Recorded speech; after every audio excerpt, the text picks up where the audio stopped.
দরুদ পড়বেন একটা তসবিহ হাতে নিয়া, কি নিয়া?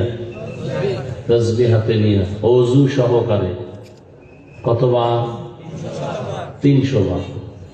দরুদটা পড়ে দরুদ ওযু অবস্থায় ঘুমায়া যাবে। ডান দিকে চেহারাটা ঘুরায়, অর্থাৎ ডান কাতে, এবং চেহারা থাকবে কিবলার দিকে। এভাবে লাগাতার যদি আমলটা করে ঘুমাতে পারেন ইনশাআল্লাহ, অর্থ কি? আল্লাহ যদি চান, আল্লাহ যদি চান, ঘুমের মধ্যেই রাসূলের সাথে মোলাকাত হয়ে যায়। আল্লাহ কবুল করে।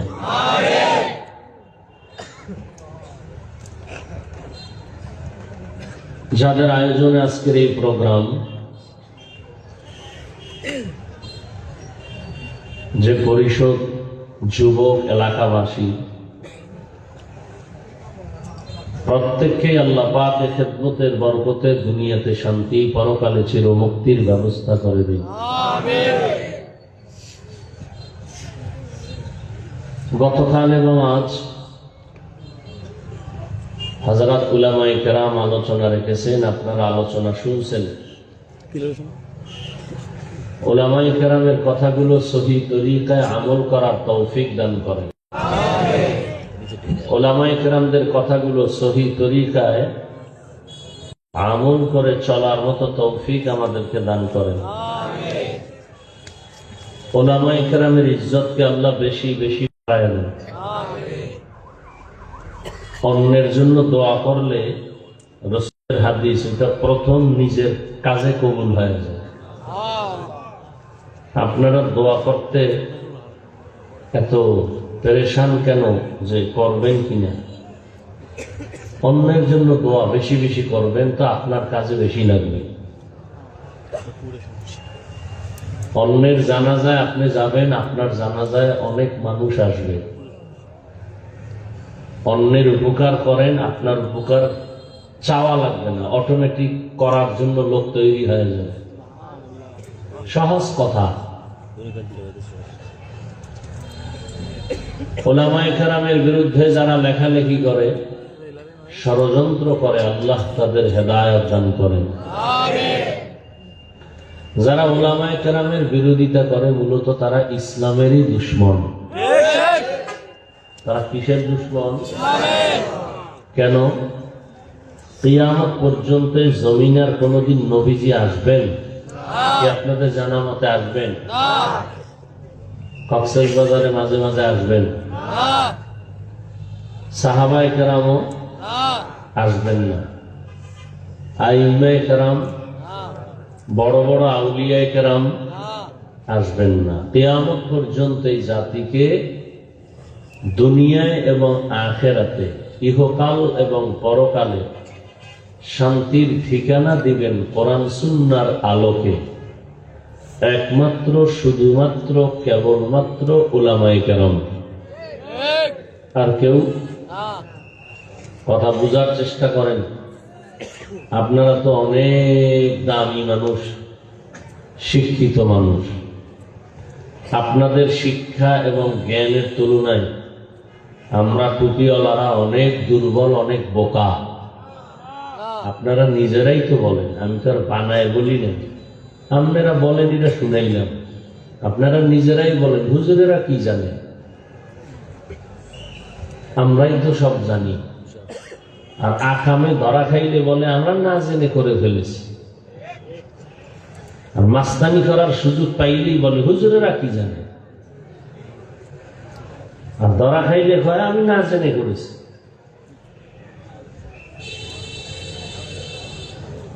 আল্লাহ হেদায়েত দান করুন।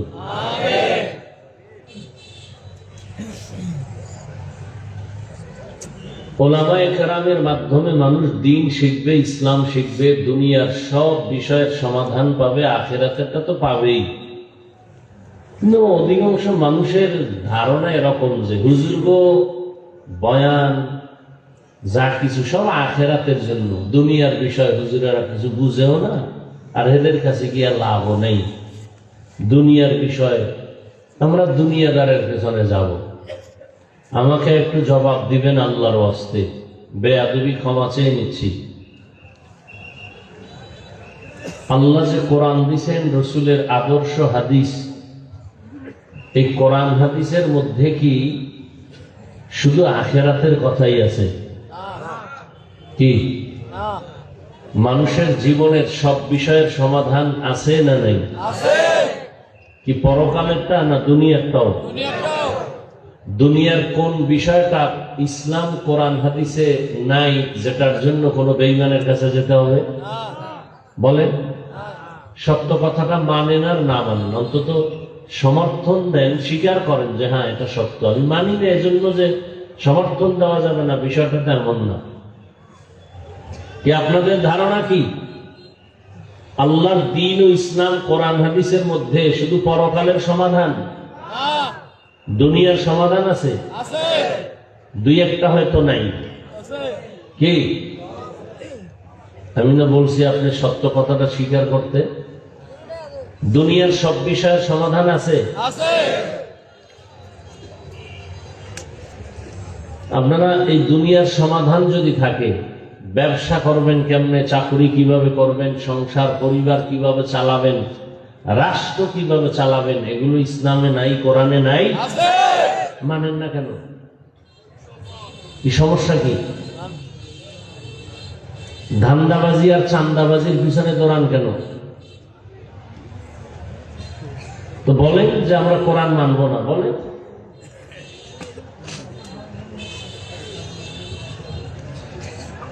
কেন বলেন ইসলামে রাজনীতি নাই? কেন বলেন হুজুর ওয়াজ করেন, রাজনীতি করবেন না? আপনার থেকে ওয়াজ শিখতে হবে। হ্যাঁ, এই বেয়াদবি কেন? গোটা দুনিয়াটাকে পরিচালনা করছেন সুলাইমান নবী, ঘটনা কোরআনে নাই? মিশরের অর্থমন্ত্রী ছিলেন ইউসুফ নবী, কোরআন শরীফে নাই? কেন বলেন ইসলামে রাজনীতি নাই? এই সাহস আপনাকে কে দিয়েছে? হ্যাঁ, আপনি যে চান্দাবাজি ধান্দাবাজি করেন, এটা ইসলামে নেই। মানুষের বাড়ি ঘরে আগুন জ্বালাবেন, চুরি ডাকাতি, মদ জুয়া, জেনা ব্যভিচার, জুলুম অত্যাচার, এগুলো ইসলামে নেই। ইসলামে কি আছে? মালিক যেই প্লেটে খাবে, গোলাম একই প্লেটে খাবে। আর চান্দাবাজি আর ধান্দাবাজি রাজনীতিতে কি আছে?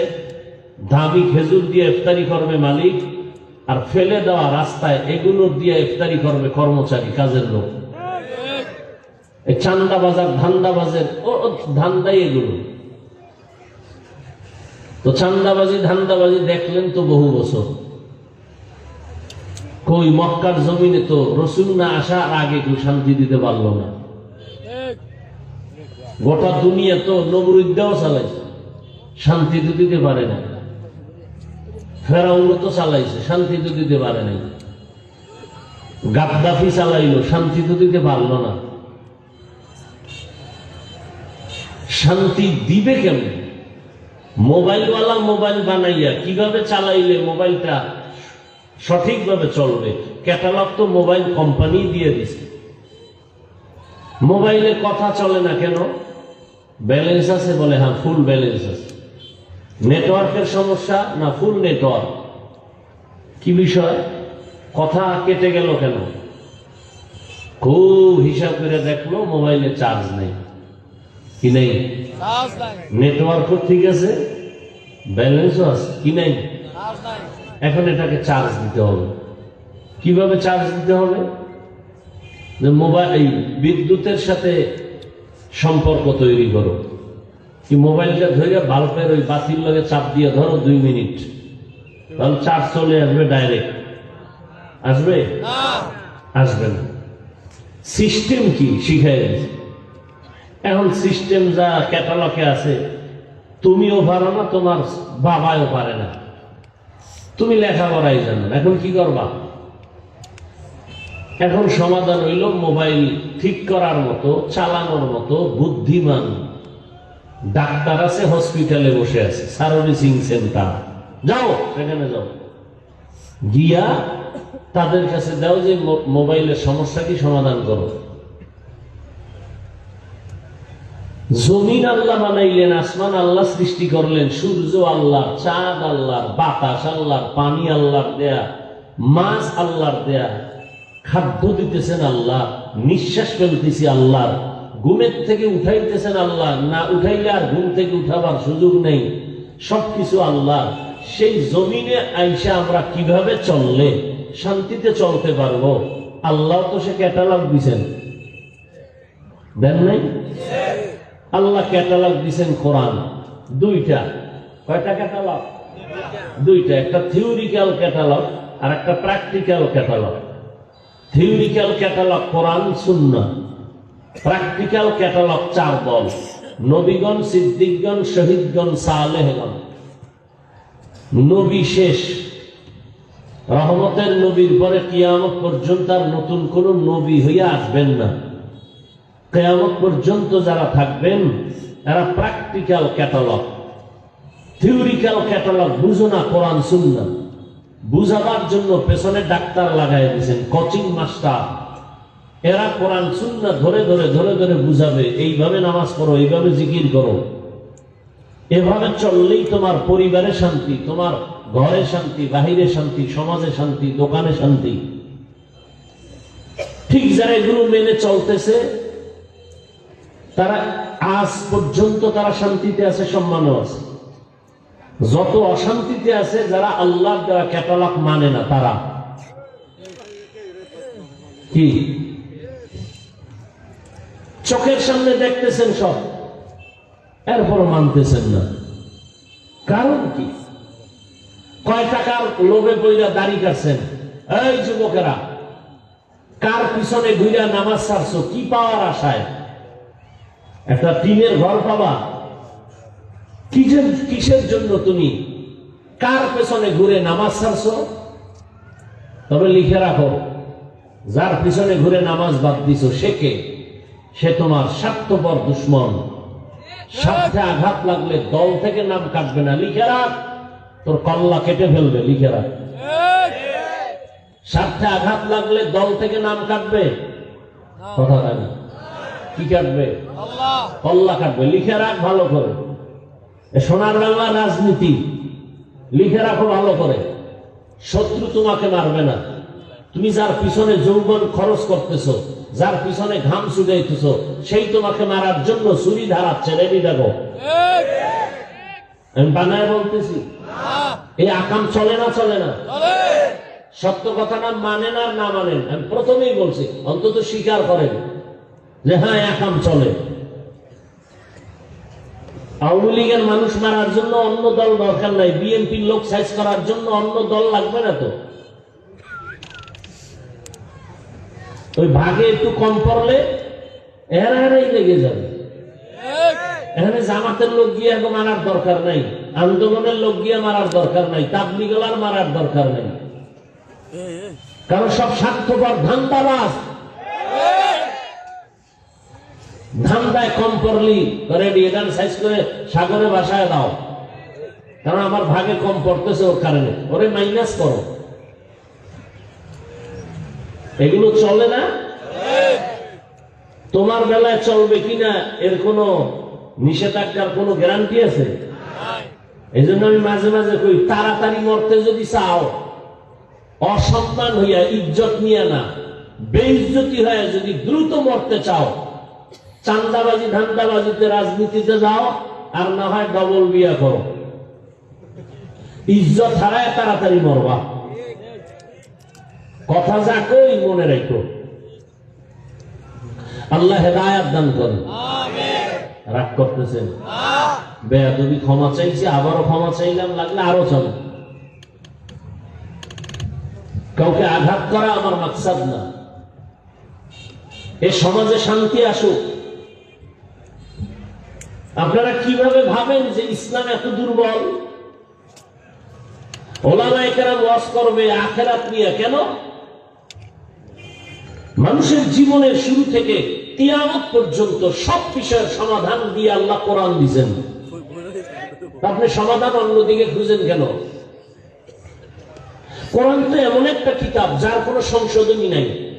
সংবিধান করছে একদল, আর এক দল কেটার পুইরা ভালা নতুন সংবিধান কর, আল্লাহর সংবিধান তো কলম ধরার কারো সাহস নাই, যে চিন্তা করবে পাল্টাবো ওর দিমাগ নষ্ট হয়ে যাবে।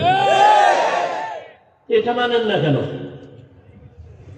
এখানে তো কোনো দলীয় মাস্তানি চলে না। কোরআন তো এমন এক সংবিধান যেটা মানলে হিন্দুও শান্তিতে থাকবে, খ্রিস্টান শান্তিতে থাকবে, ইহুদিরা শান্তিতে থাকবে, বৌদ্ধরা শান্তিতে থাকবে, তাবলিগ শান্তিতে থাকবে, পীর সাহেবরা শান্তিতে থাকবে, গরিব শান্তিতে থাকবে, ধনীরাও শান্তিতে থাকবে, বৈষম্য ঠিক হয়ে যাবে। কোরআন মানলে, এর বাইরে চললে খুনাখুনি হবে, রক্তারক্তি হবে, কিয়ামত পর্যন্ত সমাধান হবে না। চাপাবাজি করবা, এই চাপাবাজি করতে করতে বুড়া হয়ে যাবা, আজরাইলে ধাক্কা দিয়ে ফালায় দিবে, এভাবে জীবন চলবে, শান্তির চেহারা দেখা লাগবে না। শান্তি কি বিল্ডিং? কিলা ভাবে 10 তলা বিল্ডিং এর মাস্তানি করে যদি বিল্ডিং সাইরা জঙ্গলে ঘুমান লাগে, এই বিল্ডিং এর মাস্তানি করে লাভ আছে? সুইস ব্যাংকে টাকা রাইখা মাস্তানি করে লাভ কি যদি 14 গোষ্ঠী খাইতেই না পারে? এর সে টিনের ঘর আবার ভাবো, যেহেনে রাইতে এনে খাই, আলু ভর্তা দিয়ে খাই ঘুম, ট্যাবলেট লাগে না, খাওয়ারও রুচি কমে না, ঘুম এনেরও টেনশন নেই। 3 প্লেট দেবা, দেখবা বিসমিল্লাহ ছাড়া নাই, রুচির কোনো ঔষধ নাই, কেউ একটা কাঁচা মরিচ দে, দেখবে 3 প্লেট শেষ। কি আর কপাল যাবো পুড়ছে, ওগো খাওয়ানোর অভাব নাই, কিন্তু রেড সিগন্যাল লাগানো, খাইলেই মরবি। আল্লাহ চোখের সামনে দেখাইতেছেন এগুলো, আমাকে কপাল খারাপ দেখাও বুঝি না, অন্ধ হয়ে গেছে। আল্লাহ হেদায়েত দান করেন। কারে গালি দেন? এটা কোন থানা? হ্যাঁ, টেকনাফের মানুষ। কারে গালি দেন? আপনি আকাম কম করেননি, আপনি মাইয়াটা ঠিক মতো পর্দা করেনি, আপনি ছেলে পর্দা করেনি, আপনি ঠিক মতো নামাজ পড়েননি, আপনি হালাল রিজিক নিয়ে চলেননি, কামাই করেন হারাম, মাইয়া বলারে খাওয়াইয়া রক্ত নাপাক করে ফেলছেন। আপনি যদি মক্কার ঘরে ঢুইকেও দোয়া করেন, আল্লাহ মাইয়া বলা যেন আমার কথা শুনে, হারাম কর মাইয়া বলা বাপ্পার খেদমত করবে না, লিখে রাখো। আর তোমার লাভবাই তো কবুল হবে না। এই টেকনাফের মুসলমান, লিখে রাখো, সুদের সাথে যারা জড়িত এদের নামাজ হবে না, রোজা হবে না, তেলাওয়াত হবে না, হজ কবুল হবে না, মোনাজাতও কবুল হবে না। ভালো করে লিখে রাখো। আল্লাহ 2 দল মানুষের সাথে যুদ্ধের ঘোষণা দিয়েছেন, আল্লাহ নিজে যুদ্ধ করবেন। কয় দলের সাথে? 2 দল। কি মনে হয় খুশির কথা? এক দলের কথা আছে কোরআনে, আর এক দলের কথা আছে বুখারী শরীফে। কোরআনের বর্ণিত দল যার সাথে আল্লাহ নিজে যুদ্ধ করবেন, এরা সুদখোর। কি খোর? আর বুখারীতে যাদের কথা আছে আল্লাহ নিজে যুদ্ধ করবেন যাদের সাথে, ওরা ওলিয়া উলিয়ার দুশমন। কি দুশমন বলেন? এই জন্য আমি সারা বাংলাদেশে ঘুরে ঘুরে কসম করে বলি, কসমের কথা আরো গ্রান্টেড, অবিশ্বাস করলে ইমান দুর্বল। আল্লাহর জাতের কসম, যারা বলে ওলিয়া উলিয়া মানি না, এরা কোরআন মানে না, বুখারী মানে না, এরা ভণ্ড। এদের যারা ভণ্ড বলে না, তারাও ভণ্ড। আল্লাহ হেদায়েত দান করুন। অনেক কথাই বলে ফেললাম। আমি যে আয়াত পড়েছি, রাসূলের একটি হাদিসের অংশ পড়েছি। ইখলাস রুহানিয়াতের সমন্বয়, সহিহ নিয়তে, সহিহ তরিকায় কিছু কথা আমাকে বলার মতো, আপনাদেরকে শুনবার মতো আল্লাহ পাক তৌফিক দান করেন। মোবাইল ওয়ালার একটু কি হুজুরে যেই কথা বলে গেল, লাজ লজ্জা না থাকলে কেমনে? আমার মা কয়, যারে কথায় ধরে না, ওরে জারুর বাড়িতেও ধরে না।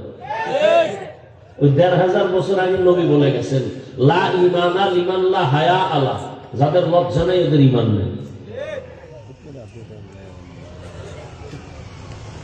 ২৪টা ঘন্টা মোবাইল নিয়ে মরেন, মাওলায় বেহেশতের বাগানে নিয়ে এসে ১-২ ঘন্টা মোবাইল না চালালে কি ক্ষতি হবে আপনার বলেন তো? পাগল হয়ে গেছে মোবাইল নিয়ে, মানে যাও একটু রহমত পাইব, ওটার কপালটাও খেয়ে দেবে।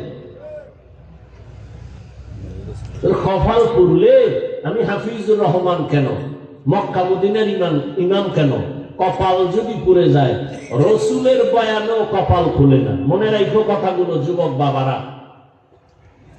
যেই রসুলের চেহারা এক নজর দেখলে এক সপ্তাহের ক্ষুধা থাকে না, কেমন নবী। যেই রসুলের চেহারার দিকে মায়ার নজরে তাকাইলে জাহান্নামের আগুন হারাম, সেই রসুলকে একবার না 13 বছর দেখছে, বয়ান শুনলো, এরপরও কালেমা পড়ে নেই। এত বড় বেঈমানের নাম আপনাদের জানা আছে নি? বলেন তো কে? আবু জাহাল। এর নাম কপাল। যে রসুলের বয়ান শুনছে, চেহারা দেখছে, এরপরও কালেমা, এর নাম কপাল। অন্যদিকে 27 বছরের যুবক তরবারি নিয়ে যায় নবীজিকে জবাই করবে। কয় বছরের যুবক? নবীজিকে জবাই করার জন্য দৌড়ায়, চেহারা দেখেই তরবারি ফালায়, নবী মাফ করে দেন, কালেমা পড়ায় দেন। এর নাম কপাল। এর নাম কি? কপাল যদি পুড়িয়া যায় তো রসুলের বয়ানেও কপাল খুলে না, আর কপাল যদি খুলিয়া যায় তো নবীজিকে জবাই করতে এসেও কপাল খুলে যায়। আপনাদের এই প্রোগ্রামের বয়ান প্রচারণা বহু আগের থেকে চলতেছে, অনেকে আসার নিয়ত করে আসতে পারে নাই, আর একদল আসছে ঠিক কপাল খারাপ, বেহেশতের এই প্যান্ডেলের মাঝখানে ঢুকতে পারে নাই, কপাল খারাপ। এরা কোথায়? মহিলা প্যান্ডেল তাওয়াফ করে, আর এরাই চিল্লাবানা। এখানে চিল্লা চিল্লির কোন ওয়াজ আমি করি না। হ্যাঁ, চিল্লাবা, চিল্লানোর জায়গা আছে আলাদা, আওয়াজটা জমা রাখো, এটা কামে লাগবে। আওয়াজ বহু দামি জিনিস। মুসলমানের অস্ত্র নাই, বাড়ি নেই, সব ফকির নিয়ে আমরা, এরপর সব অস্ত্রধারী টাকাওয়ালা, সব দুনিয়ার বেঈমানরা আমাদের নিরস্ত্র মুসলমানকে ভয় পায়। কেন? আমাদের আওয়াজের দাম আছে। আমাদের আওয়াজের কি আছে? দাম আছে। আওয়াজ এখানে না, আবার ডাক আসবে, জালেমের বিরুদ্ধে যুদ্ধ করা লাগবে, ওই ডাকে আওয়াজ দিতে হবে। এই জন্য রিজার্ভ রাখো, এখানে ঠান্ডা মাথায় কথা শোনো, শুধু সময় নষ্ট করো না। আল্লাহ, রাস্তাঘাটে ঘুরে, দোকানপাটে ঘুরে, আর তাজা তাজা কবিরা গুনাহ করে নাই? ওয়াজ উপলক্ষে মার্কেট কেন? 2-4 ঘন্টা ওয়াজ শুনবেন, এখানে আবার কিসের মার্কেট? আবার সেই মার্কেটে খেলনার দোকান কেন, বেলুনের দোকান কেন?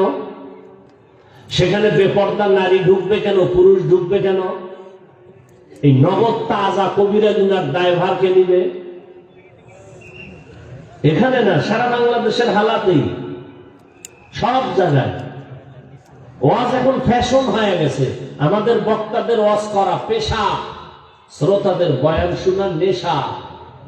এই যে এত লোক রাস্তায় ঘুরবে আর মারবে, ও অনেক লোক, লাভ কি যদি ফজরে মসজিদ খালি থাকে?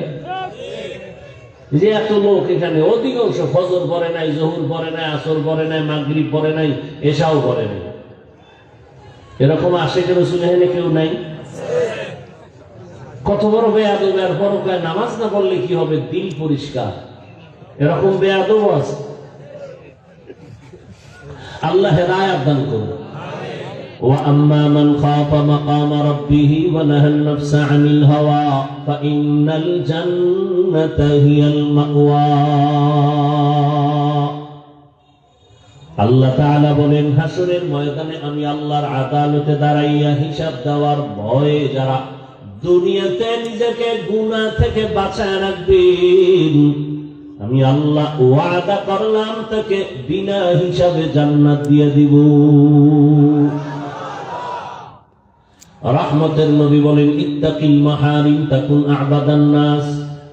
আল্লাহর নিষিদ্ধ জিনিস থেকে নিজেকে বাঁচাও, তো আল্লাহর আদালতে তোমার মর্যাদা বেড়ে যাবে, মানুষের কাছেও সম্মান বেড়ে যাবে।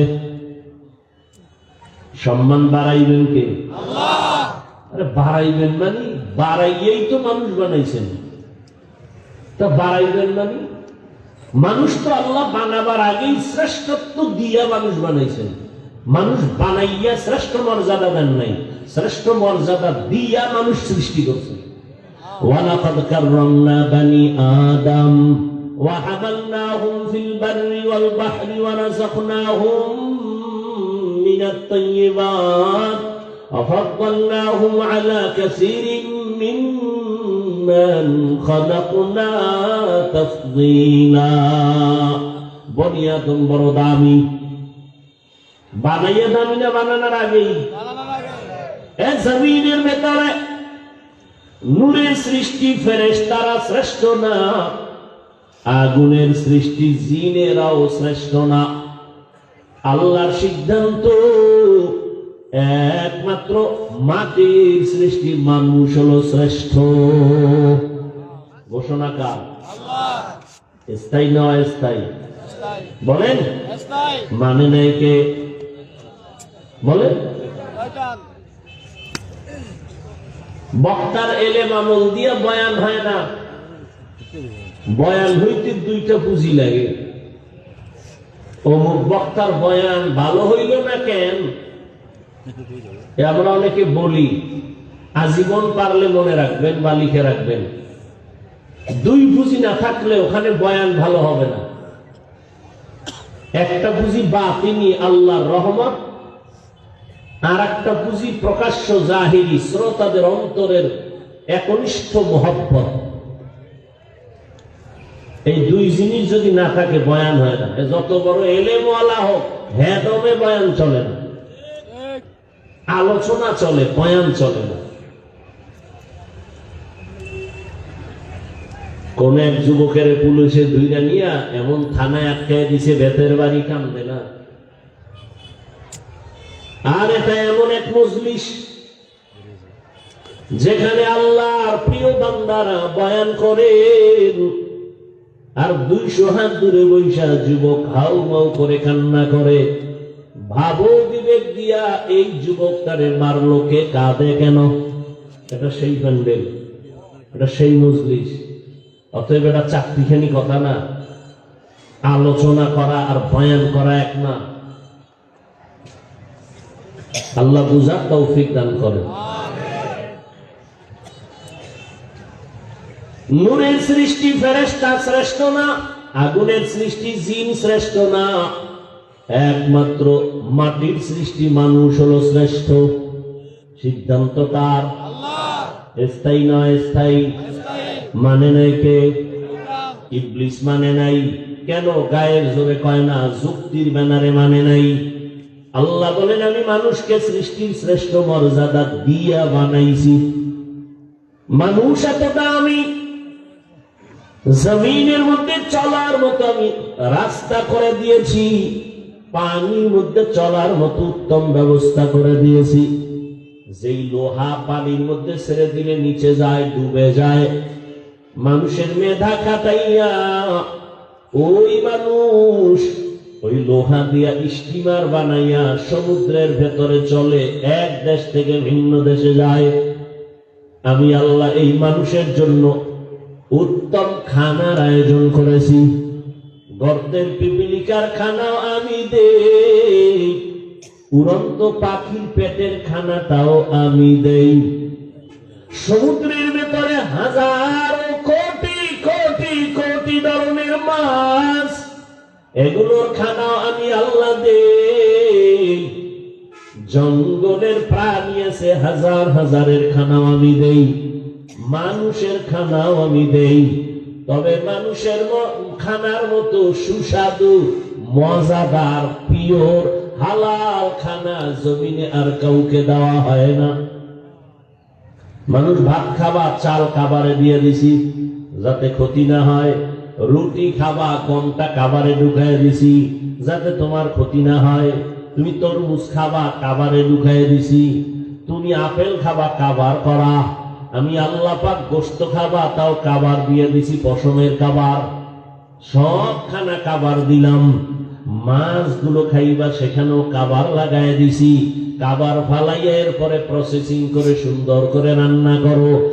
আমি তোমাদের জন্য যে খানা দিলাম, এই সুন্দর খানায় কোনো ভেজাল নাই।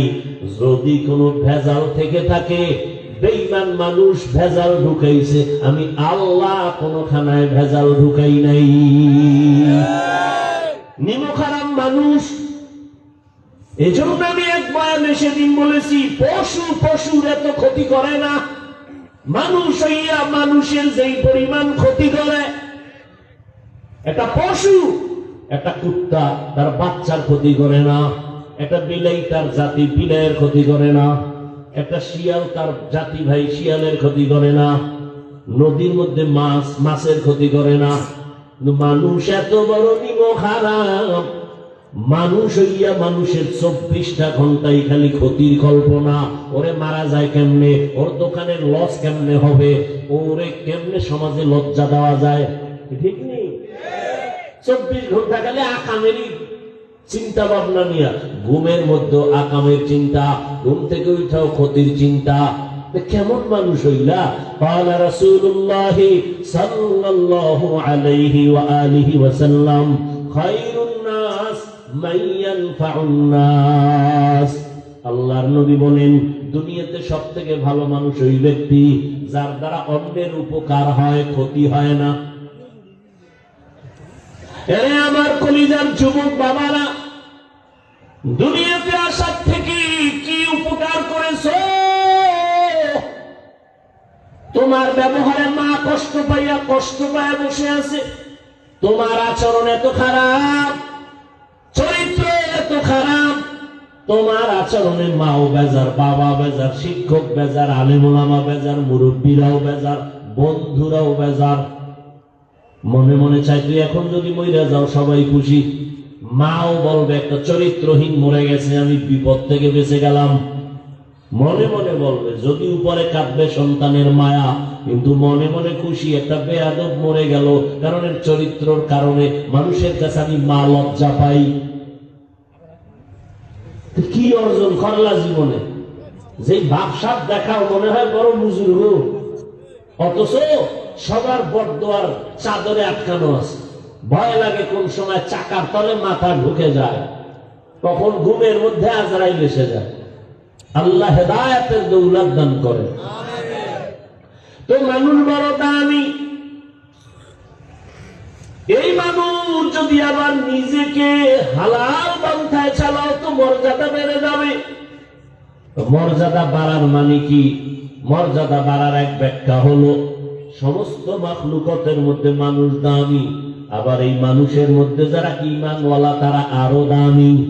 ঈমানওয়ালারা সবাই দামি এক লেভেলে কয় না, ঈমানওয়ালাদের ভেতরে যারা আমলওয়ালা তারা আরো দামি, আবার আমলওয়ালাদের ভেতরে যারা তাকওয়াওয়ালা তারা আরো দামি। ইন্না আকরামাকুম ইনদাল্লাহি আতকাকুম। আল্লাহ বলেন যার মধ্যে তাকওয়া আছে সব থেকে দামি। এই হলো এক লাইনের মর্যাদা। এবার ধরে নেন সবার মধ্যে তাকওয়া, রিয়া নাই, সব লেভেল তাকওয়ার মজবুতি। এদের মধ্যেও কি কম বেশি আছে? কাহা আছে। কেমন? নিজেরে যখন পুরা বিনয়ী হইয়া আল্লাহর দিকে যত আগাবে তার মর্যাদা বাড়বে। কেমন বাড়বে? বাড়ার মধ্যে কয় এখন তো তোমারে ভালোবাসে কয়জনে, তুমি তো এটা মাপতে পারো। ফেসবুকের ফলোয়ার কতজন? এতশো। তাহলে এই কয় লোক আমার। এখন তোমাকে 500 লোক ভালো জানে।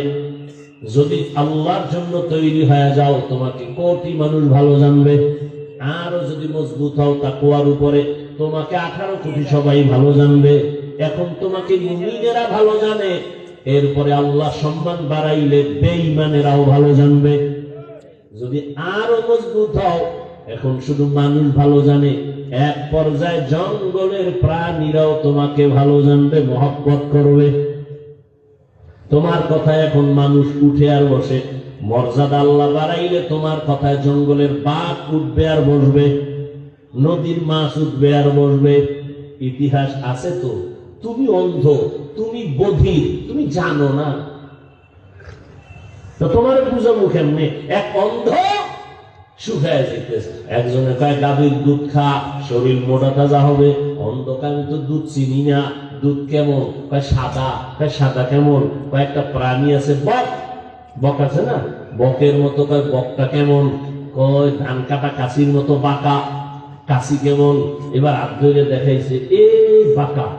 অন্ধ লোকটা হাত দিয়ে ধরে দেখি এত বড় বাঁকা, এই দুধ আমি না খায় মরতে রাজি, তবে এই দুধ আমি খাবো না।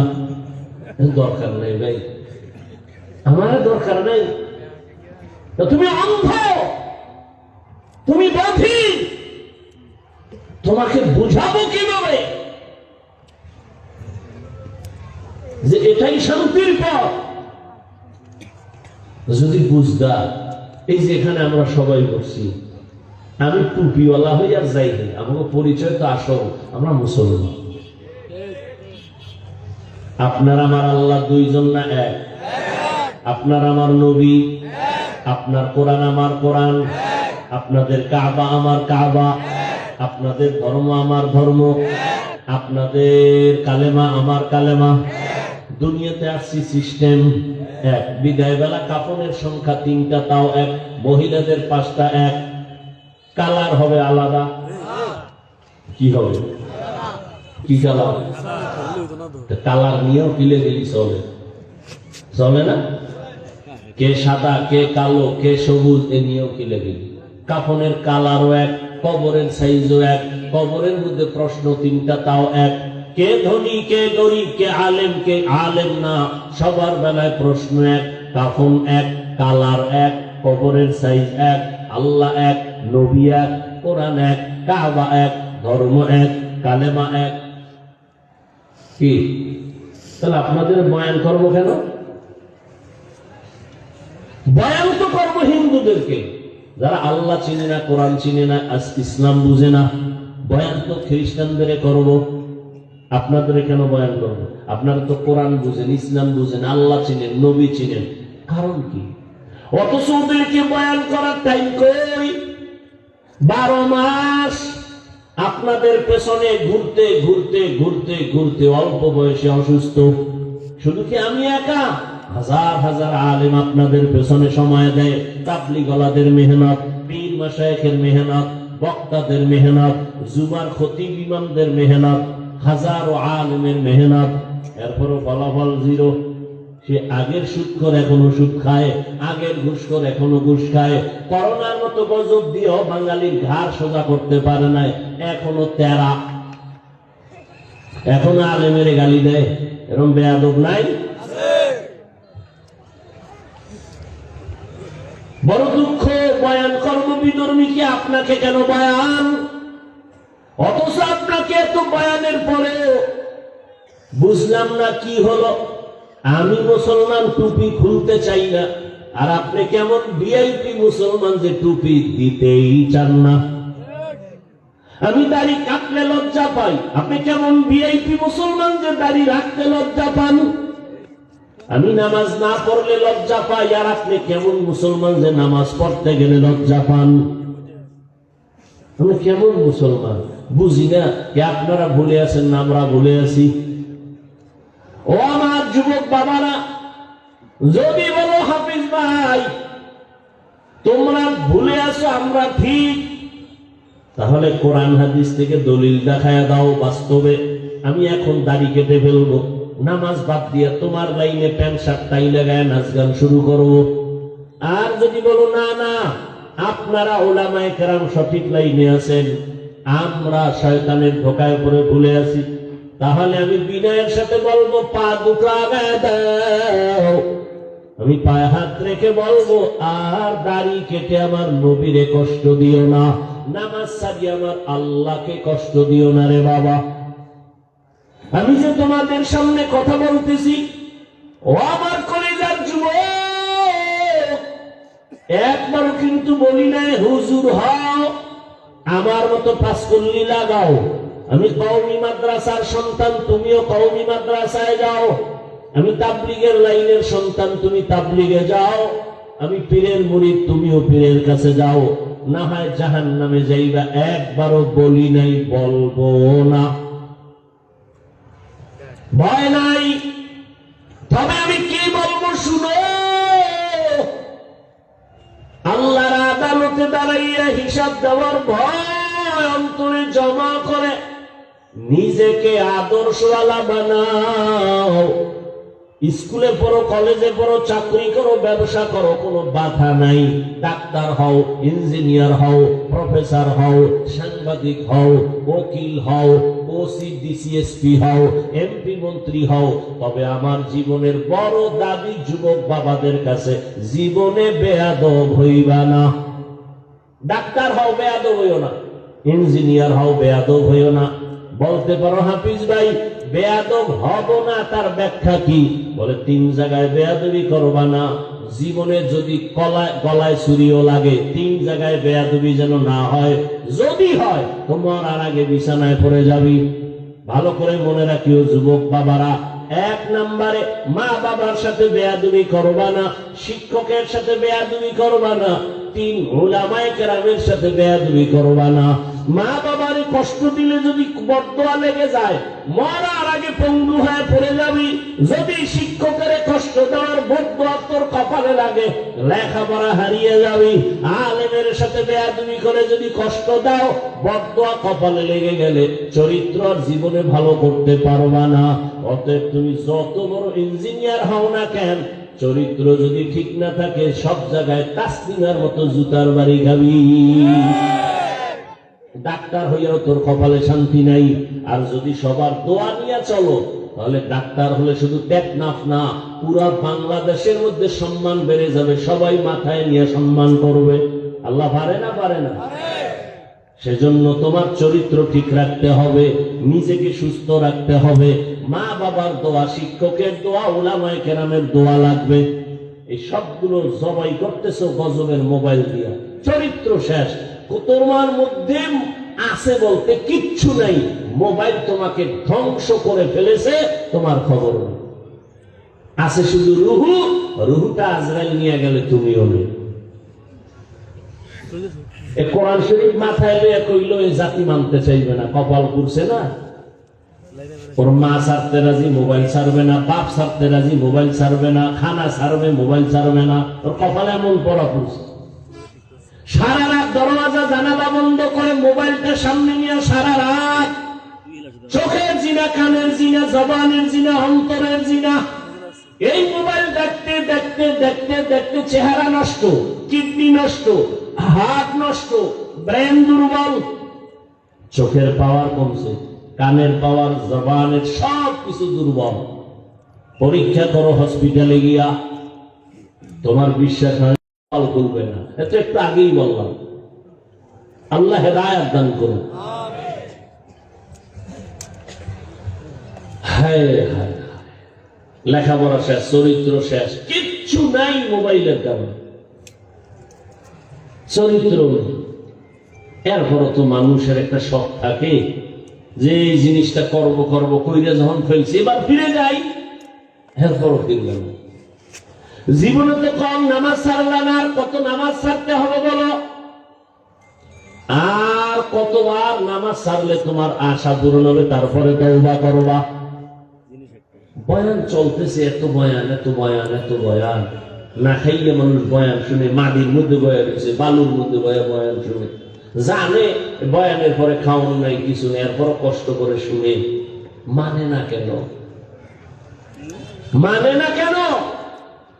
জানে মিথ্যা কথা বলা হারাম, চুরি করা হারাম, ডাকাতি হারাম, নাচ দেখা হারাম, গান শোনা হারাম, অন্যের ক্ষতি করা হারাম, মা বাবার হক নষ্ট করা হারাম, ভাইয়ের হক নষ্ট করা হারাম, বোনের হক নষ্ট করা হারাম, প্রতিবেশীর হক নষ্ট করা হারাম। সব জানে, মানে না কেন? আল্লাহর আদালতে দাঁড়াইয়া হিসাব দেওয়ার ভয় নাই। এই একটাই সমস্যা। একটা সন্তান যখন মা বাবাকে ভয় করে, মা বাবার সামনে অন্যায় করে না, মায়ের ভয়। একটা ছাত্র যখন শিক্ষকের ভয় করে, শাস্তির ভয়, অন্যায় করে না। ঠিক আল্লাহর কোন বান্দা যদি আসলেই আল্লাহকে ভয় করে, ওই বান্দা গলায় ছুরি লাগাবে, দাড়ির মধ্যে অস্ত্র লাগাবে না।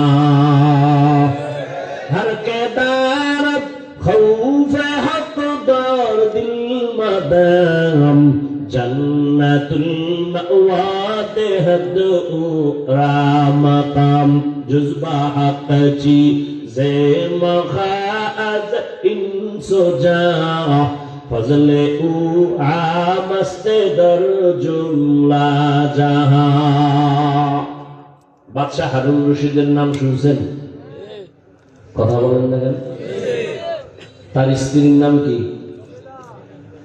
খবর দুনিয়ার সব জানে। বাদশাহ হারুন রশিদ একদিকে বড় বুজুর্গ, অন্যদিকে রাষ্ট্রের পরিচালক, রাষ্ট্রের ইমাম, মসজিদের ইমাম। নেতা তো এমনই হওয়া উচিত, রাষ্ট্রের ইমামতি করবে, নামাজের ইমামতি করবে। কি আমগর নেতা খাতা এরকম এখন রাষ্ট্রবাদ দিয়ে ইমামতিতে দিলে দেখবেন সেজদার থেকে নাই। কি আল্লাহ হেদায়েত দান করুন। বাদশাহ হারুন রশিদের স্ত্রী জুবায়দা খাতুন কোরআনের হাফেজা, 100 নারী তার কাজের মহিলা। এই 100 কাজের মহিলা সবাই কোরআনের হাফেজা। জুবায়দা খাতুন নিয়ত করে ফেলল, ও পর্দার আড়ালের আম্মা জানেরা, জুবায়দা খাতুন এত টাকাওয়ালা, সব পিছে ফেলে আমার আল্লাহকে ভুলেন নাই। আল্লাহর মুহাব্বত তার মূল চাবি। জুবায়দা খাতুন সিদ্ধান্ত নিল, আমার পুরা বাড়ির মধ্যে 24 ঘন্টা যেন কোরআনের তেলাওয়াতের আওয়াজ হয়।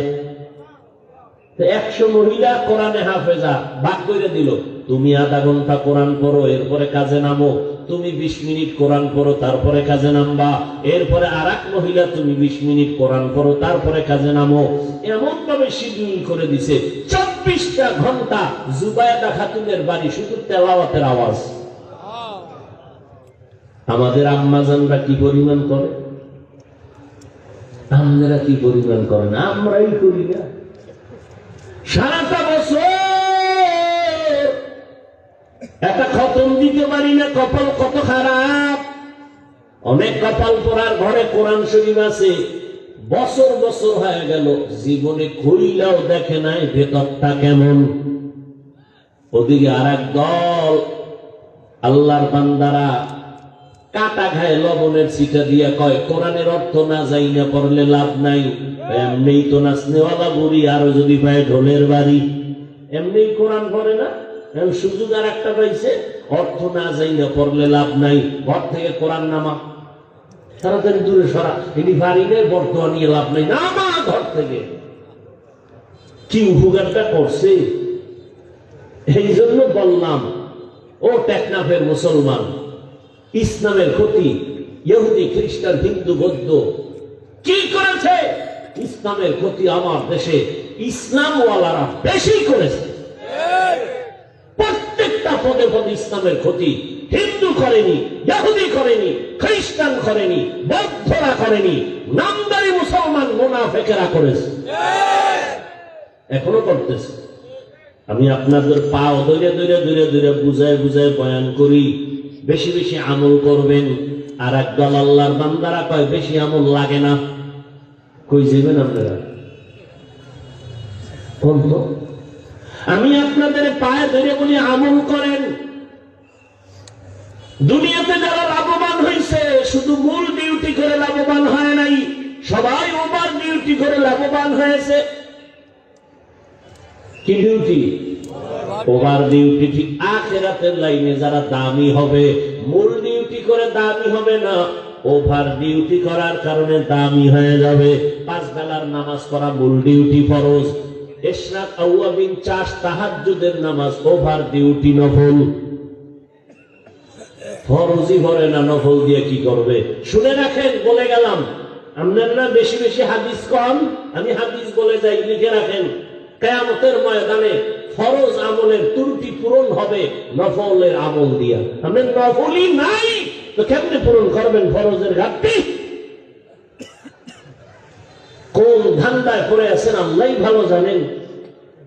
রাসূলের স্পষ্ট হাদিস, দুনিয়াতে ফরজ আমল যা করি ত্রুটি যুক্ত, এগুলোর ঘাটতি পূরণ করতে লাগবে নফল আমল। নফলের খবর নেই।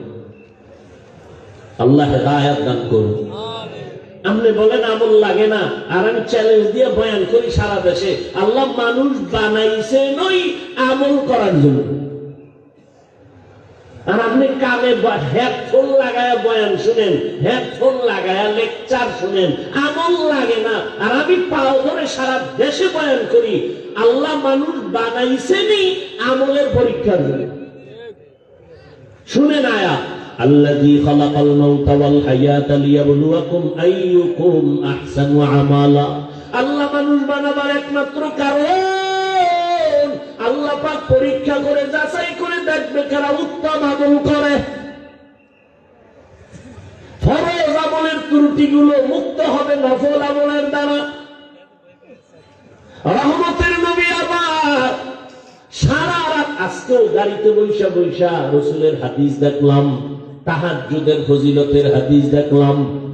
রহমতের নবীর ফরজ নামাজের থেকে সব থেকে লাগাতার একটা আমল ছিল তাহাজ্জুদের আমল। এটা দেখতে দেখতে পাইলাম, যদি নবী কোনো অসুস্থতার কারণে রাত্রে তাহাজ্জুদ করতে পারতেন না, জোহরের নামাজের আগে তাহাজ্জুদ পড়ে ফেলতেন, তাহাজ্জুদের কাজা করে ফেলতেন।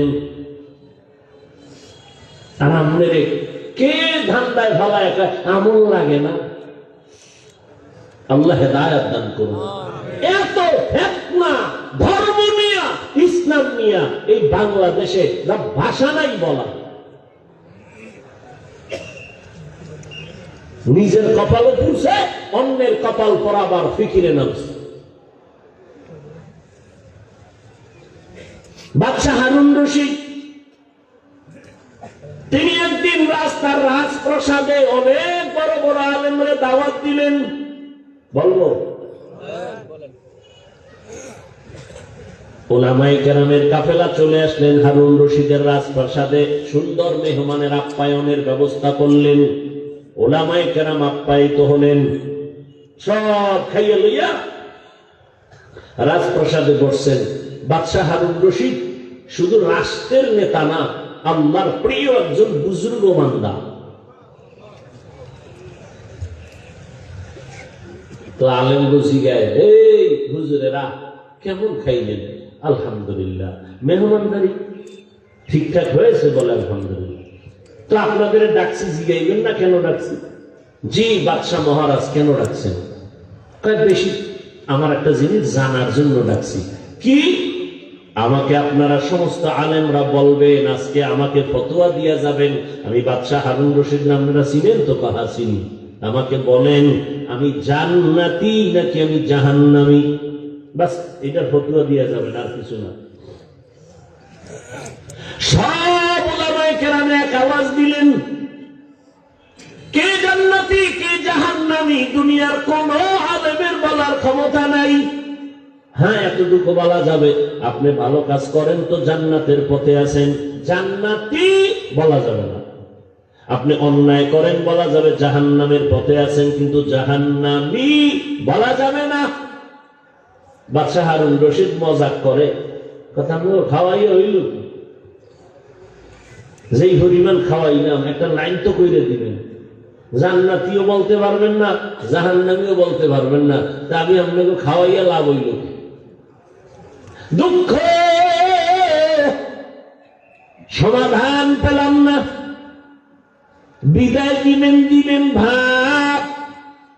ঠিক এমন সময় উলামায়ে কেরামের মজলিসে একেবারে পেছন থেকে 9 বছরের একটা বালক দাঁড়ায় গেল। বালক দাঁড়ায় বলে, বাদশাহ বেয়াদবি যদি ক্ষমা করে দেন আপনার প্রশ্নের জবাবটা আমি দিব।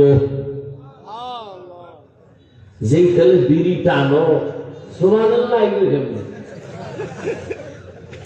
চেহারাটা দিকে তাকাইলে তো বোঝা যায়। একজনে তেঁতুল খায়, এটা কেমন লাগে, ঠোঁটের মিসকলে বুঝো না। বিড়ি টানতে টানতে এই যে আগুন লাগছে থতমায়, জাহান্নাম পর্যন্ত ধাক্কা দিয়ে নিবে, এর আগে থামবে না এই বিড়ি করে রাখ। বিড়ি টানলে শরীরের কোনো লাভ আছে কিনা? আল্লাহর কসম, যদি একটা লাভ দেখাইতে পারো, আমি হাফিজুর রহমান, আল্লাহর কসম আমি বিড়ি টানবো। একটা লাভের কথা কত? এই আকামটা কেন করো? পায়খানা ক্লিয়ার হওয়ার জন্য ক? এটাও তো একটা লাভ আছে ক? যাহা বিড়ি টানলে পায়খানা ক্লিয়ার হয়, আমি বিড়ি টানবো। আল্লাহর কসম আমি টানবো।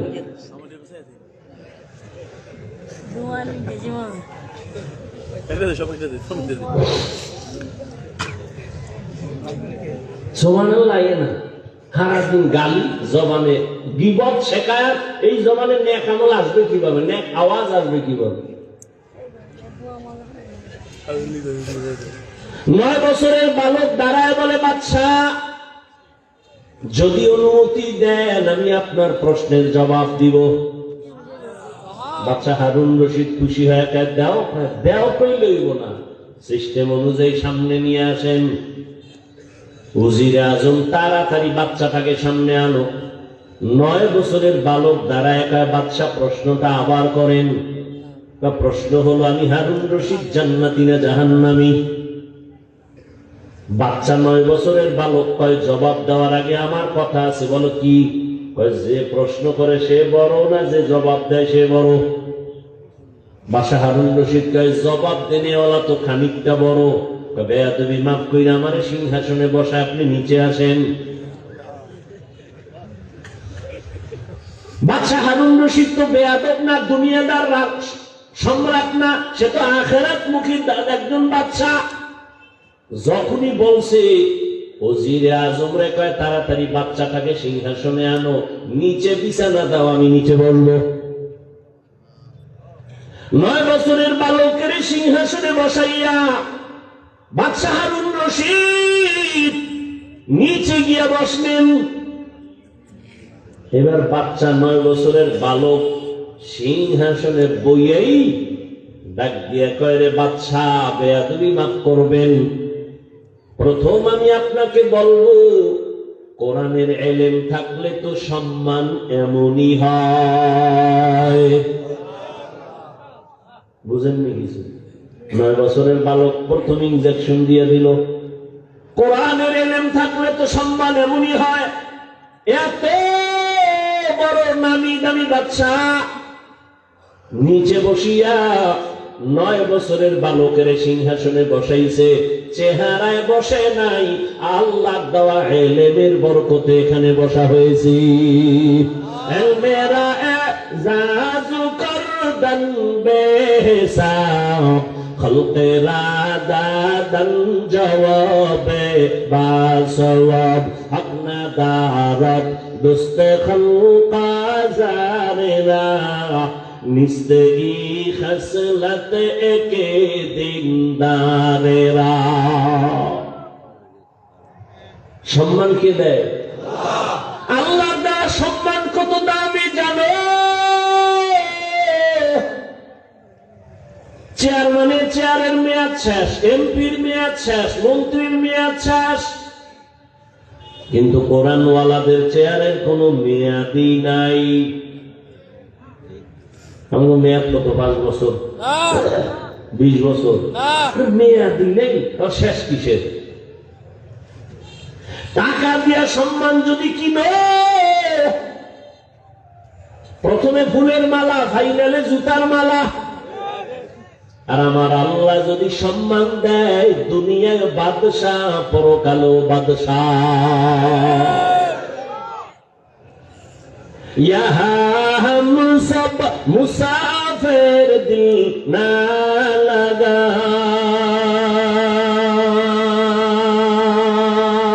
अहले दिल की नजर से रूह करता जा, यहाँ हम सब मुसाफिर दिल न लगा, अहले दिल की नजर से रूह करता जा, शाह दौलत सब फकीर गर नेक ने, शाह दौलत सब फकीर घर नेक ने जिंदगी में बंदगी तू कर नहीं, जिंदगी में बंदगी तू कर नहीं,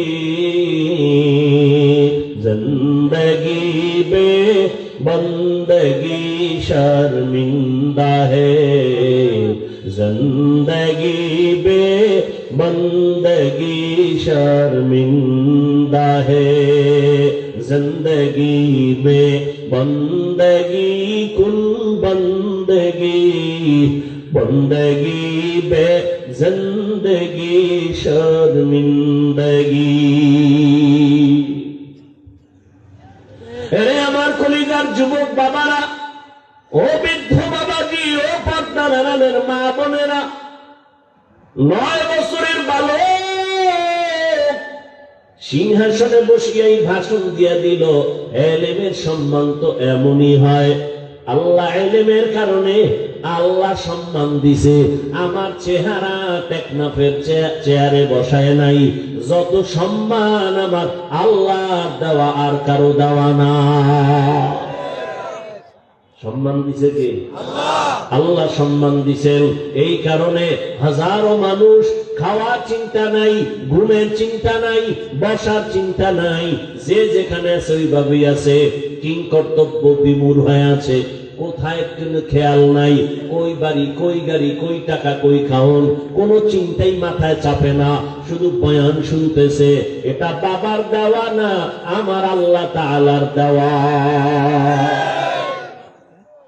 আল্লাহ যাকে সম্মানিত করেন সে দুনিয়ায় বাদশা, আখিরাতেও বাদশা। এরা নবীরা আসে।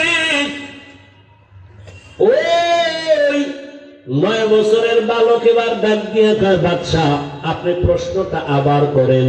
বলে, আমি বাদশা হারুন রশিদ, বলো জান্নাতি নাকি জাহান্নামী? বাদশা 9 বছরের বালক ডাক দিয়ে কয়, বাদশা আমাকে বলেন, আপনার জীবনে কোনদিন এমন কোন সুযোগ ছিল কি আপনার সামনে সুন্দরী সুন্দরী রূপসী টানা কাটা পড়িয়াছে, চাইলেই জিনা করতে পারতেন, আল্লাহর আদালতে হিসাব দেওয়ার ভয় গুনাহ করেন নাই, এমন কোনদিন আপনার জীবনে হইছেনি? বাদশা হারুন রশিদ চোখের পানি ছেড়ে কয়, রে বালক, এরকম একবার আর দুইবার না, আমার সামনে বহু সুন্দরী মেয়ে দাঁড়ায় গেছে, আমি চাইলেই জিনা করতে পারতাম, কিন্তু আল্লাহর আযাবের ভয়, আল্লাহর আদালতে দাঁড়াইয়া হিসাব দেওয়ার ভয়, আমি চোখ দিয়া তাকাই নাই, আল্লাহর ভয়, আমি স্পর্শ করি নাই, চোখের গুনাহ, হাতের জিনা করি নাই, চোখের জিনা করি নাই। এরকম একবার না, বহুবার আমার জীবনে আছে। আমি আল্লাহর ভয়ে গুনাহ থেকে নিজের আটকায় রাখছি।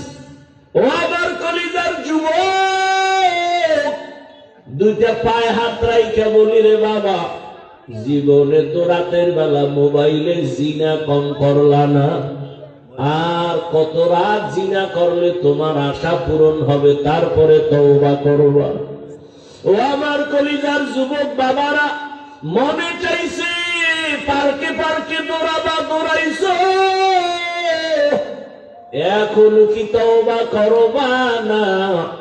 জীবনে কত মেয়ের জীবনের উপরে হামলা করেছো, আর কত জীবন তুমি ওই পথে চলার পরে আশা পূরণ হবে, তারপরে তুমি তওবা করবা। এখনো দুটো পায়ে হাত রেখে বলি, ফিরিয়া যাও। ভয় লাগে কোন দিন জানো? 2004-এর মতো ইন্দোনেশিয়ার সুনামি শুরু হয়ে যায়, কক্সবাজারের সাগর কোন সময় যেন গরম হয়ে যায়। ওরে ইন্দোনেশিয়ায় এই পরিমাণ গুনাহ চলতেছিল সমুদ্রের পারে। 2004-এর ইতিহাস পড়ো, ওই সব বাড়ি গাড়ি ধ্বংস হয়ে গেল। এখনো তাকাইয়া দেখ, ওই আমেরিকার বলিউড আর হলিউডের গোষ্ঠী যেখানে থাকে, এ আগুন নিভছে? ফেসবুকের গোলামেরা নিভছে? আল্লাহ দেখাইতেছে যে আমেরিকার আঙ্গুলের ইশারায় গোটা দুনিয়া চলে। আজকে আল্লাহ পাক ওদের মাথার উপরে আগুন লাগাই দিছে।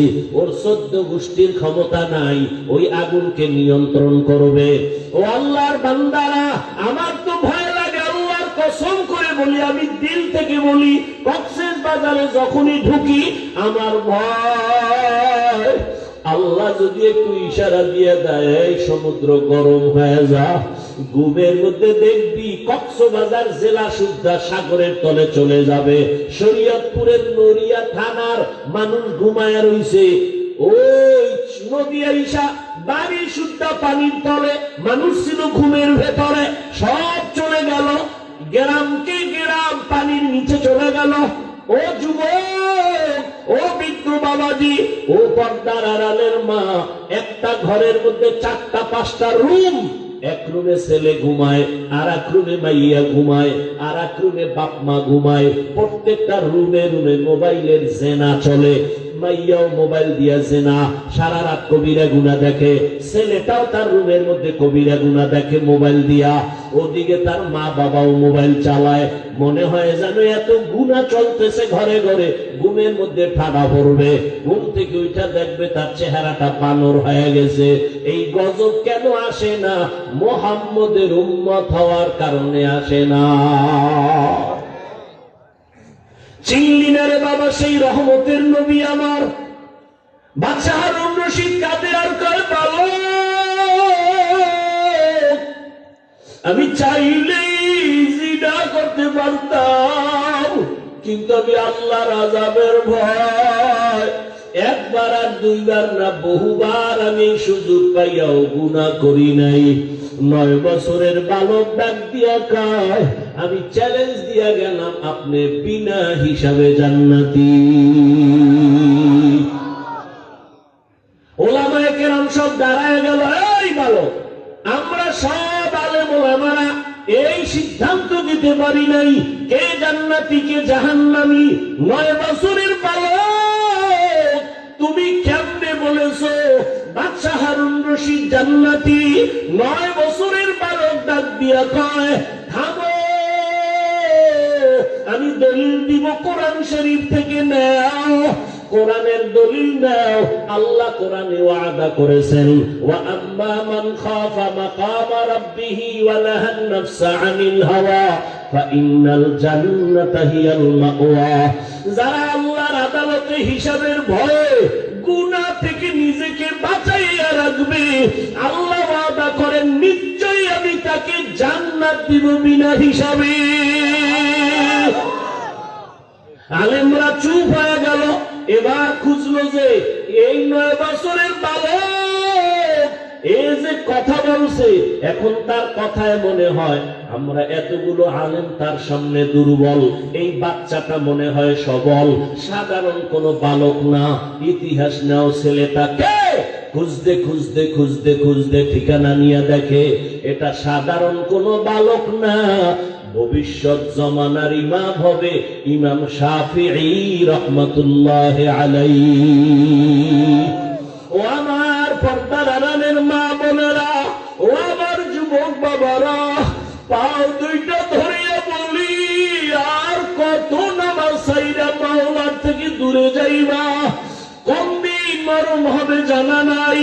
ইদানিং কালে যত লাশ দেখি সব যুবক আর সুস্থ মানুষ। গাড়ির নিচে যুবকের লাশ, পানির নিচে যুবকের লাশ, করোনার ভেতরে যুবকের লাশ, ছাত্র জনতার আন্দোলনে যুবকের লাশ, ঘুমের বিছানায় লাশ পড়ে আছে যুবকের। কয়দিন আর বাহাদুরি করবা? আমি আবারও বলছি, তুমি মাদ্রাসায় যাও আমি বলি নাই, পাঁচপল্লী লাগাও বলি নাই, তাবলিগে যাও বলি নাই, কওমি মাদ্রাসায় যাও বলি নাই। আমি বলছি তুমি স্কুলে পড়ো, আলহামদুলিল্লাহ দোয়া করে গেলাম। তুমি কলেজে পড়ো, পড়ো, চাকরি করো, ব্যবসা করো, তুমি ইঞ্জিনিয়ার হও, ব্যবসায়ী হও, চাকরিজীবী হও, ডাক্তার হও, দাবি আমার একটা, বেয়াদব হইবা না। মা বাবারে কষ্ট দিয়া বরদোয়া নিও না, কপাল পুড়ে যাবে। শিক্ষকের সাথে বেয়াদবি করে কষ্ট দিয়া বরদোয়া নিও না, জীবন নষ্ট হয়ে যাবে। বহু শিক্ষিত ছেলেদের দেখি রাস্তায় ল্যাংটা ঘুরে পাগল হইয়া ইংলিশে কথা কয়, আরবিতে কথা কয়। পাগল আবার ইংলিশ কয় কেন? ভেবে দেখলাম না আসলে এটা পাগল হওয়ার আগে ভালো ছাত্র ছিল, বেয়াদবি করার কারণে বরদোয়া লাগছে তো পাগল হয়ে গেছে। এরকম নাই? ও আল্লাহর বান্দারা, এবার একটু চোখ বুলাইয়া দেখো, তোমার মতো যুবক জীবনে মাদ্রাসায় পড়ে নাই, আলিফ বাতাও শিখে নাই, স্কুলে পড়ে, কলেজে পড়ে, চাকরি করে, ব্যবসা করে, তোমার মতো যুবক 5 ওয়াক্ত নামাজ পড়ে নেওয়ালা আসেনি? তোমার পায়ে হাত বিবেকের প্রশ্ন করো, তুমি কেন পারো না? আমি বলে গেলাম অবশ্যই তোমার কপালে কারো অভিশাপ লাগছে, কারণ তোমার মতো যুবক র্যাব আর্মি পুলিশ বিডিআরের চাকরি করে, নামাজ পড়ে, তুমি কেন পারো না? তোমার মতো যুবক নদীর মধ্যে মাছ ধরে, নামাজ ছাড়ে না, রাস্তায় গাড়ি চালায়, নামাজ ছাড়ে না, বলো তুমি কেন পারো না? অবশ্যই তোমার কপালে অভিশাপ লাগছে, কারো বরদোয়া লাগছে, না হয় এইরকম পোড়া কপাল হইতে পারো না। তোমার মতো যুবক ডাক্তার, প্রফেসর, ইঞ্জিনিয়ার, 5 বেলার নামাজি অভাব নাই, তুমি কেন পারবা না রে বাবা? ও পর্দার আড়ালের আম্মা জানেরা, আপনাদের কারণেই তো সন্তান ভালো হওয়ার আশা করা যায়, কারণ গাছ ভালো হলে ফল ভালো হবে, মা বাবার আদর্শ ভালো হলে সন্তান ভালো হবে। এই দুনিয়ায় যত ভালো সন্তান আছে মায়ের অবদানের কারণে। এরে আম্মা জান, এ কারণেই তো আপনাদের সম্মান। আপনারা নবীদের মায়ের মতো মা, সাহাবায়ে কেরামদের মায়ের মতো মা, আপনারা খাদিজা রাদিয়াল্লাহু আনহার মতো নারী, ফাতিমা রাদিয়াল্লাহু আনহার মতো দামি নারী, আয়েশা রাদিয়াল্লাহু আনহার মতো দামি নারী। এরে আম্মা জান, আপনার মতো কত মা বোনেরা এখনো আছে বেপরদায় চলে না, কখনো তারা নামাজ ছাড়ে না, কখনো স্বামীর মাল নষ্ট করে না, মোবাইলে সময় নষ্ট করে না। আপনারা কেন পারবেন না? এখনো সময় আছে, তওবা করেন, আর বেপরদায় চলবেন না, নামাজ ছাড়বেন না, স্বামীর মাল খেয়ানত করবেন না, মোবাইলে সময় নষ্ট করবেন না। সন্তানটাকে আদর্শ ডাক্তার বানাবেন, আদওয়ালা ইঞ্জিনিয়ার বানাবেন, আদওয়ালা প্রফেসর বানায় যাবেন, আপনার জীবনটাও ধন্য হয়ে যাবে। এখনো সময় আছে তওবা করার। ও আমার বাবাজিরা, যুবক বাবারা, এখনো সময় আছে, তওবা করো। মনে মনে আল্লাহকে বলো, হে আল্লাহ, জীবনে তো কম দাড়ি কাটি নাই, নামাজ কম সারি নাই, বেপরদায় কম চলি নাই, মানুষের ক্ষতি কম করি নাই, আজকে থেকে তওবা করলাম। মরিয়া গেলে যাব, আর নামাজ ছাড়বো না, দাড়ি কাটবো না, বেপরদায় চলবো না, মা বাবার সাথে বেয়াদবি করবো না। শিক্ষকের দোয়া নিয়া, উলামায়ে কেরামের পরামর্শ নিয়া, নবীজির আদর্শ মেনে জীবন চালাবো। তওবা করার মতো যদি নিয়ত হয়, মুনাফিকি যদি না থাকে, খাঁটি তওবার নিয়ত যাদের আছে, দুটো হাত আমার আল্লাহকে দেখায় দাও। আয় আল্লাহ, হাতগুলো কবুল করে নেন, তওবা কবুল করে নেন, তওবার উপরে মজবুত হইয়া চলার মতো তৌফিক দান করেন, আমিন। আলহামদুলিল্লাহি রাব্বিল আলামিন, ওয়াসসালাতু ওয়াসসালামু আলা সাইয়্যিদিল আমবিয়াই ওয়াল মুরসালিন ওয়া আলা আলিহি ওয়া আসহাবিহি আজমাইন। ইয়া আরহামার রাহিমিন, ইয়া আরহামার রাহিমিন, ইয়া আরহামার রাহিমিন, রব্বিরহামহুমা কামা রব্বায়ানি সগীরা। আল্লাহ